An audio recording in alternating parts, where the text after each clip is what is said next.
It's raining in Vancouver, but when isn't it? You grab your umbrella and head out the door to walk the few blocks to your summer job. In the affluent Shaughnessy neighbourhood, once a place for high society, it's like stepping into another world. For a summer job, it's pretty straightforward. You help set up rooms for functions and events, answer questions, and escort people around. Yet strange things always seem to happen, particularly around the grand staircase. Anchored by 2 columns which lead to a landing that is backlit by palatial windows adorned with stained glass, it's an area of the mansion you tend to avoid. You always sense that someone is watching you or standing too close. One time, you were for sure you felt a warm breath on your neck, but when you turned around, the room was empty. And that's nothing compared to the terror you felt the time you were rushing to set up for a wedding. After that experience, you were sure you would never return. With flowers in hand, you were walking up the stairs when out of the corner of your eye, you saw something that stopped you dead in your tracks. An older man dressed in a World War I uniform. He seemed familiar. You recognized him from somewhere, but there was something really unsettling in the way that he locked eyes with you. And just as you were about to ask him if he needed any assistance, he vanished. I'm Nadine Bailey, and this is Haunted Canada. Join me as we walk through one of the most haunted places in Vancouver. This is the Hycroft Manor. Located in the heart of the city's most affluent addresses, along McRae Avenue, stands an elegant mansion sitting atop a grassy hill surrounded by lush trees. Entering through the wrought iron gates, you are immediately impressed by the grandeur of the former family home. The 3-story Edwardian mansion combines elements of neoclassical revival, Italianate, and Beaux Art style. Before you even enter, the covered entryway at the front is anchored by 6 large white columns. Once you step closer, you can see sets of Juliet balconies opening to the dove-gray facade, all under a green tile roof. 103 years since it first opened, Hycroft's exterior remains virtually untouched and is a remarkable example of Edwardian craftsmanship. The delicate lacy plasterwork on the ceilings and walls are by Charles McRae, an Italian-trained Vancouverite whose sculptures include the lions of the Lionsgate Bridge. The mansion contains 30 rooms on 3 floors. On the lower level is a ballroom, with an adjacent kitchen and a full-size lounge, bar, and a wine cellar that can hold 2,000 bottles. Throughout the 20,000-square-foot mansion, you can see expert craftsmanship. On the main floor, you are greeted by a 2-story entrance hall running the width of the home. It features a double staircase that rises to the upper hallway and a landing with intricate windows and stained glass. The house has every luxury, from a swimming pool, stables, library, 2 dining rooms, a bowling alley, tea room, solariums at both the west and east ends of the house, and a ballroom with original sprung floor. The family suites, children's room, and guest rooms were on the 2nd floor, while servants' quarters were relegated to the 3rd floor. Much of the furniture, decor, and pieces of art came from Europe. Italy and Bavaria specifically, as many of the items came from the estate of former Prince Ludwig II. There were outdoor tennis and squash courts, and a playhouse for the children that matched the main house. It was located in the manicured Italian-inspired garden next to the gazebo where the lady of the house would often serve tea to her friends. Construction of the mansion began in 1909 and was completed in 1911 at a cost of $110,000, or $3 million today. That's when it became the family home to Alexander Duncan McRae, his wife Blanche, and their 3 daughters, Blanche, Lucille, and Margaret, also known as Peggy. Alexander Duncan McRae was born on November 17, 1874, to Duncan and Mary McRae. He was the seventh of 9 children and grew up on a farm in Elkwood Township, Ontario. Life on a farm was hard, but Duncan McRae and his brother-in-law, William Davidson, worked the land together, and both families prospered. They also firmly believed in education and insisted that all of their children, including the girls, completed secondary school. In 1892, 18-year-old Alexander graduated from high school and moved to Duluth, Minnesota, 764 miles from home. A growing city on the shores of Lake Superior, he worked with his cousins Alexander and Andrew Davidson in banking, and he quickly rose to the ranks. With a $1,500 loan from his father, he invested in his cousin's insurance business. Alexander became junior partner, and the company became Davidson McRae. He was smart and quickly became a pillar of the Duluth business community. By the mid-1890s, Alexander and his cousins invested in various businesses, including the First National Bank of Hibbing, Minnesota, in which Alexander became vice president. Alexander was 25 years old, and he had already earned $50,000 on his own, and he used it to invest in other businesses, including a granite quarry. He was young, rich, and handsome. A real catch that stood at 6 feet tall with strong features and dark, penetrating eyes. So it's no surprise that it caught the eye of a young 23-year-old Blanche Latimer Howe. She was the daughter of a wealthy mill owner who had made his fortune in the forestry industry. Alexander fell head over heels for the beautiful young woman with dark eyes and olive skin. He was also very impressed by her sophistication, impeccable manners, and social graces. The two married at the First Presbyterian Church in Duluth, Minnesota on Friday, February 23, 1900. In attendance were the most influential families in the city, including John Lind, the governor of the state. Alexander and Blanche settled into married life, and in the following years welcomed 3 daughters. Blanche was born in 1903, Lucille in 1905, and Margaret, known as Peggy, was born in 1906. Before Peggy was born, Alexander and his cousins noticed that land prices in Minnesota were increasing rapidly on account of a growing population caused by developments in wheat farming. This made land too expensive for the average farmer, who began to look elsewhere for affordable land. Alexander knew that cheap land in the America West was running short, so he turned to the Canadian prairies. The cousins formed the Saskatchewan Valley Land Company and in 1906 moved to Winnipeg. They purchased a total of 5 million acres of land in what is now known as Saskatchewan. The cousins actively sought out settlers for the land and then sold it for a profit of $9 million. With their new fortune in hand, Alexander and his cousin Andrew Davidson looked for new opportunities and moved to the West Coast. Vancouver fascinated Alexander, and he jumped right into business by investing in the Canadian North Pacific fisheries. In their first year of business, they made $500,000. Alexander's instinct for business rarely let him down, and he sensed that soon lumber would be needed as populations grew. He purchased a sawmill upstream from New Westminster.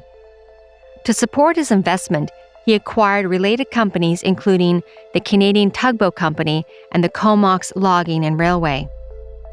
This would allow him to transport timber from the 75,000 acres the company controlled between Comox and Campbell River on Vancouver Island.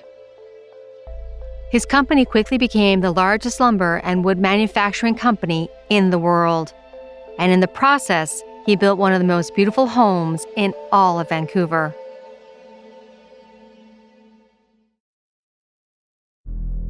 Alexander's wife Blanche and their 3 daughters joined Alexander in Vancouver in 1907.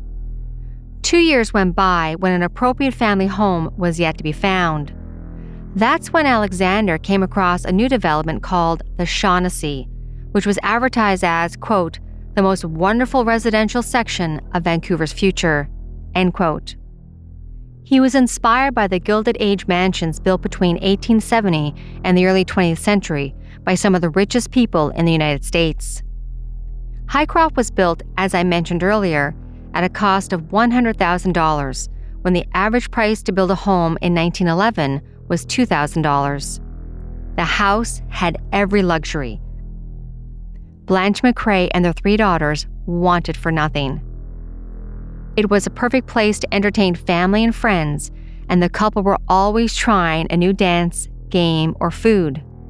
They hosted legendary parties at Hycroft, including their famous New Year's Eve masquerade ball, an exclusive event which only the elite could attend, including the Prince of Wales and other royals, several governor-generals, and the Lieutenant Governor, John Nichol, who was a good friend. Although Alexander was conservative in public life, he was very generous and flamboyant in private. He enjoyed the finer things in life and loved to host a wide circle of friends, which included his daughter's friends. He spoiled his daughters and provided them with every opportunity, from trips to Duluth, Minnesota to visit their grandparents, to tours of Europe and private schools. His daughters wanted for nothing. Fanta Tate, who was a friend of the McRae women, was quoted in the book Merchant Prince, recounting her memories of the time, and said, quote, there were parties all the time at the Jericho Tennis Club and the Shaughnessy Golf and Country Club, which were the places to be seen. The Vancouver Hotel held all the formal dances, including graduations and coming-out parties, weddings, birthdays, and christenings. The McRae women, Blanche, Lucille, and Peggy, were considered princesses and had much more than others, and they enjoyed themselves. They drank, smoked, and were driven around town by a chauffeur, end quote. When World War I broke out in 1914, Alexander stepped up to serve in the Canadian Army and became a general. In 1922, his oldest daughter, Blanche, married Richard Baker and moved into a modest house in comparison to Hycroft. But she wouldn't be far, as her home was located on Ostler Street, just down the street from her parents. This is where a dark shadow would fall upon the McRae family. In the summer of 1924, Blanche and Richard Baker traveled to Europe on vacation. They left behind a young Chinese man named Wang Fu Sing, who was a servant in their home. While they were away, Blanche's brother and sister-in-law, Fred and Doreen Baker, stayed at their home, which again was located at 3851 Ostler Avenue, now known as Ostler Street. The couple had a newborn daughter, and so they brought the baby's nursemaid and live-in nanny, Janet Smith. The 22-year-old was petite, with short brown hair in the fashionable flapper style of the day. She had mesmerizing blue eyes and wore round-shaped glasses. Janet's family and friends described her as a bright, outgoing young woman with an active social life. On a warm Saturday morning of July 26, 1924, Wang Fu Sing was peeling potatoes when he heard a loud bang. He thought a car had backfired. He looked out the window, and when he saw nothing, he went down to the basement to investigate. That's where he found Janet Smith lying lifeless on the cold concrete laundry room floor. Blood was streaming from a bullet wound above her right eye. A handgun, a .45 revolver, lay next to her body. Wang phoned Fred Baker while his boss was away to report the grisly discovery. Baker came home, confirmed that Smith was dead, and called the Point Grey Police Department. Point Grey was not a part of Vancouver until 1929. The gun belonged to Richard Baker, the owner of the house. And very quickly, the police, Baker, and the coroner all thought that Janet Smith had shot herself, either by accident or suicide. But there were signs the case was being mishandled when Janet's body was embalmed before an autopsy could be performed. Dr. Hunter had been assigned to conduct the autopsy at the city morgue and did what he could, even though much of the physical evidence had been destroyed by the embalming process. He also found no gunshot residue or burn marks around the bullet wound, which suggested the gun was fired from some distance. He also listed that he found evidence to suggest her wounds would have made more sense if she died from a blow to the head than from a bullet. Despite these peculiarities, Hunter did not conclude foul play, determining the cause of death was up to the coroner's inquest. At the inquest, the jury concluded that Janet Smith's death was accidental. The head injury was explained away with the theory that Smith struck her head on the laundry tub as she fell to the ground. Soon after, her remains were buried in Mountain View Cemetery. Meanwhile, Cece Jones and Jean Haddo were two other nursemaids in the Shaughnessy neighborhood. They would often meet up with Janet Smith at Angus Park and sometimes push their prams together. Neither Cece nor Jean believed Janet would ever kill herself. They claimed that she had been uncomfortable around Wong Fung Sing, who had a crush on her. Cece Jones took her concerns to the Reverend Duncan McDougall, a xenophobic and fanatical preacher who railed against elites, Catholics, Jews, and in support of the Ku Klux Klan at his Highland Church on 11th Avenue. As rumors spread, the Vancouver Star splashed story after story on the Janet Smith case on its front pages, reporting every morsel of hearsay and speculation as if it were in fact major breaks in the case. This was at the same time as Reverend McDougall convinced the local Scottish society that one of their own had been savagely murdered with impunity. Pressure was mounting, and the United Council of Scottish Societies demanded that the BC Provincial Police step in and reopen the investigation. In response, Attorney General Alex Mason recruited Inspector Forbes Cruikshank to act. Cruikshank was of Scottish background as well, and he was head of the Vancouver division of the BC Provincial Police. He in turn contracted private detective Oscar Robinson to get information from Wong Fung Sing. Now, let's take a second and give a bit of background. Vancouver at the time was a hotbed for anti-Asian racism. 17 years earlier, in 1907, violence erupted as thousands marched through Vancouver streets in protest of Asian immigration. The Canadian government estimated that the property damage caused by the riot exceeded $70,000 in today's dollars. Then, in 1920, the Dominion Elections Act took federal voting rights away from individuals who were denied provincial voting rights because of their race. As a result, people of Chinese, Japanese, and South Asian origin in British Columbia were denied the right to vote. With that in mind, and with public pressure mounting, the police went out of the way to try to pin Janet's murder on Wong Fung Sing. The private detective hired by the provincial police tailed Wong for days to learn his routines, including when he went to Chinatown. On the evening of August the 12th, Wong stepped off a streetcar to meet with some friends when a big black car pulled up. Two white men got out and forced Wong into the back of the car. Terrified, Wong Fung Sing was sure that he had been grabbed by vigilance intent on killing him. He was relieved when they took him to Oscar Robinson's Canadian Detective Bureau on West Hastings, where Oscar Robinson interrogated him for hours. They intimidated him, and even under intense pressure and beatings, Wong never changed his story. He said that he had found Janet already dead. Meanwhile, Attorney General Mason agreed to have Janet Smith's body exhumed and re-examined for a second inquest into her death.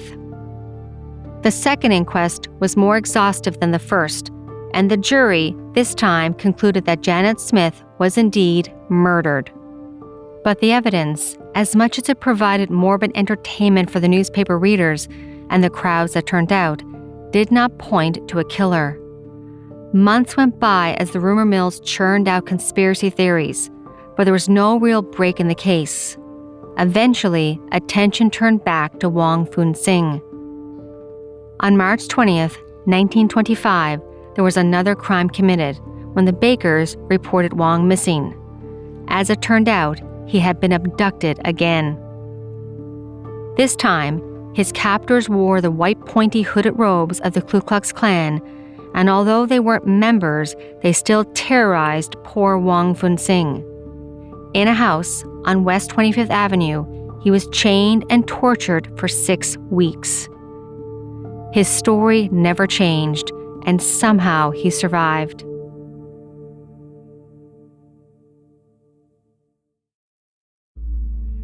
Point Grey police found a battered and disoriented Wong Fun Sing wandering the streets almost 2 months after he was reported missing. Instead of treating him like a victim, they took him into custody and charged him with the murder of Janet Smith. Attorney General Mason signed the warrant without any new compelling evidence. As you can imagine, with no evidence to tie him to the case, Wong Fun Sing's murder trial didn't last very long. And by now, the jury couldn't find any evidence that there had been a murder at all. Other trials followed. All the while, Janet's employer, Fred Baker, brought criminal libel charges against the tabloid Saturday Tribune twice.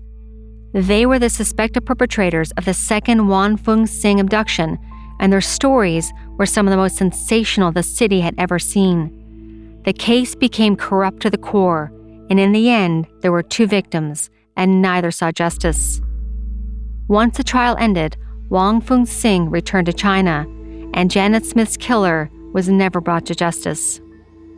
The McRaes and the Bakers also never fully recovered from the terrible incident, as rumors began to spread across the city that Janet had actually been murdered in the Hycroft Mansion parlor during a drug-fueled party.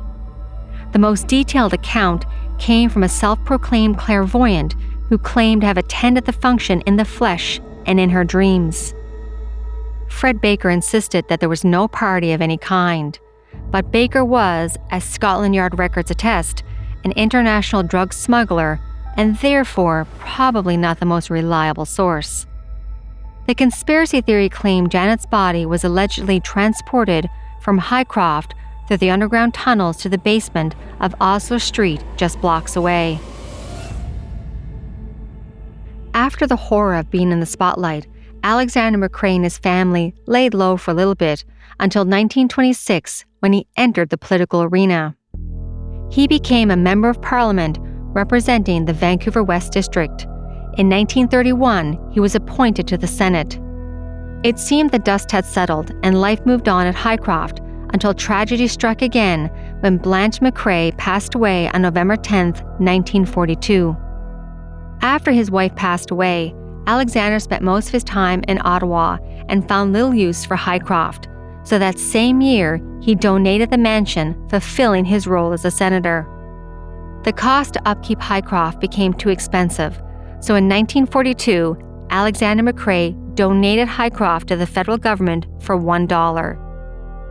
It became the Shaughnessy Veterans Hospital for almost 18 years, until it was purchased by the University Women's Club in 1962.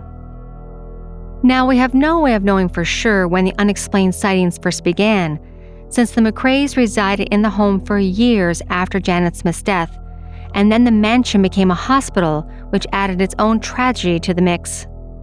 But ever since the Women's Club took over, there have been reports of a woman dressed in a white uniform wandering through the mansion and is often seen in the main floor sitting room. This parlor in the elegant main floor is where Janet Smith was rumored to have been tragically killed. Larissa Down worked as a tour guide for Vancouver's haunted trolley tours and loved to drive by the mansion. She always felt she had a special connection to Janet Smith and wrote that she would often have recurring dreams about her. She wrote, quote, "Janet would lead me through Hycroft, up the staircase to the top and into a room. She stands by a wall at the back. I somehow managed to locate a hidden panel there. Inside is a box containing the clothes she was wearing the night she was murdered, as well as the gun used to take her life. At this point, I always woke up." End quote. In 2013, Robert Gardino, one of the mansion's employees, shared a chilling experience in an interview with Global News. He said, quote, "When I walk into certain rooms, there's a cold chill that races up my spine, making my hair stand on end. It's not just the temperature, it's an eerie sensation that something unseen is there, giving me a little fright." End quote. And he's not the only one. The mansion is now an event space and hosts extravagant weddings. Often guests have reported not only seeing the woman believed to be Janet Smith, but at least 6 other beings. Near the grand staircase, some have seen an older man clad in a World War I uniform standing stoically staring at them. They've also seen an impeccably dressed woman roaming the gardens. These two are believed to be Alexander and Blanche McRae, united and overseeing their home over 100 years later. On the second floor, staff have encountered a nurse gliding silently from room to room, only to vanish mere moments later. This apparition is thought to be the head nurse who tended to the wounded soldiers when Hycroft was a veterans' hospital. This is the era where the ghosts of the 3 veterans, nicknamed the Pranksters, joined the growing lists of beings forever living in the home. Lastly, there's a ghost simply known as the Crying Man, thanks to the tearful sounds that can often be heard in one of the lower floor rooms. Beyond sightings of these beings, visitors often report feeling unsettling cold spots throughout the house, especially in the basement. There are whispers from unseen beings, doors that creak open then slam shut, along with flickering lights dancing unexpectedly when someone enters the room. These are often thought to be the actions by the pranksters, the lively spirits who found joy in pulling pranks on each other. Their playful presence is now intertwined into Hycroft as laughter echoes through the hallways. Should you be lucky enough to attend an event at Vancouver's most haunted mansion, know that Hycroft is where the boundary between the living and the dead is most thin. Grab a glass of champagne, enjoy your canopy, and give a toast to your hosts, Alexander Duncan McRae, his wife, Janet Smith, and all the unseen guests that surround you.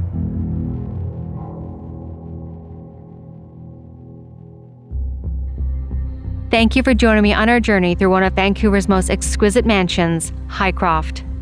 Haunted Canada is sponsored by the Edmonton Ghost Tours. I will link it in the show notes. Haunted Canada is written and produced by me, Nadine Bailey, with senior producer, Dila Vasquez. Production and sound design is by Rob Johnston, with help from Rosin Kufer. If you would like to support this podcast, please follow and share. And if you can give us a like and a 5-star written review, that is always appreciated. Also, you can follow me on our different social media platforms, or if you have a ghost story, haunting, or true crime that you would like for us to cover on this podcast, please email me through the website hauntedcanada.com. Thank you from all of us at Haunted Canada and Curious Cast. Have a good night, everyone, and stay haunted.